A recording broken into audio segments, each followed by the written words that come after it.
ஐயா அரசு சரியான நடவடிக்கை தான் எடுத்துட்டு இருக்கோம். ஆனா நீங்க எல்லாத்தையும் அமைச்சர் ரகுபதி குற்றச்சாட்டு வச்சிருக்கு. இப்ப இது என்ன அரசியல் ஆக்கிட்டு இருக்குன்னா கண்ணு விட்டு அழுதுறாங்களே, நீங்க தான் பாத்தீங்க. எதுக்கு எதிர்கட்சி இருக்குது?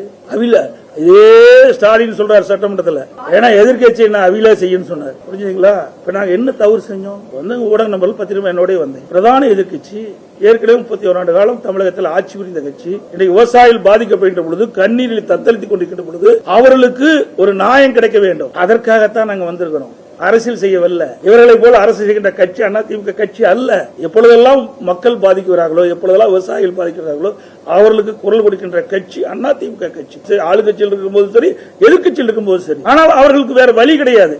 இது ஒரு சாயத்தை பூச பாக்குறாங்க. உங்களுக்கே தெரியுமில்ல, இப்ப காலையில இருந்து வந்திருக்கீங்க, ஊடகமா பத்திரிகை என்னோட தான் வந்திருக்கேன். நான் அரசியல பண்ணேன். இப்பொழுதும் நான் கேட்கறது என்ன, இப்பொழுதாவது போர்க்கால அடிப்படையில் விவசாயிகள் உற்பத்தி செய்யப்பட்ட நெல்லை இன்றைக்கு சாலையிலையும் திறந்த வெளியிலையும் அதை குவிச்சு காவல் காத்துட்டு இருக்கிறாங்க. இப்படிப்பட்ட அவல நிலையிலிருந்து போக்குங்க. உடனடியா போர்க்கால அடிப்படையில் கொள்முதல் செய்யணும் தான் நாங்க சொல்றோம். இது என்ன சரியானதுதான்? இதுல என்ன தவறு இருக்குது? இதுல என்ன அரசியல் இருக்குது?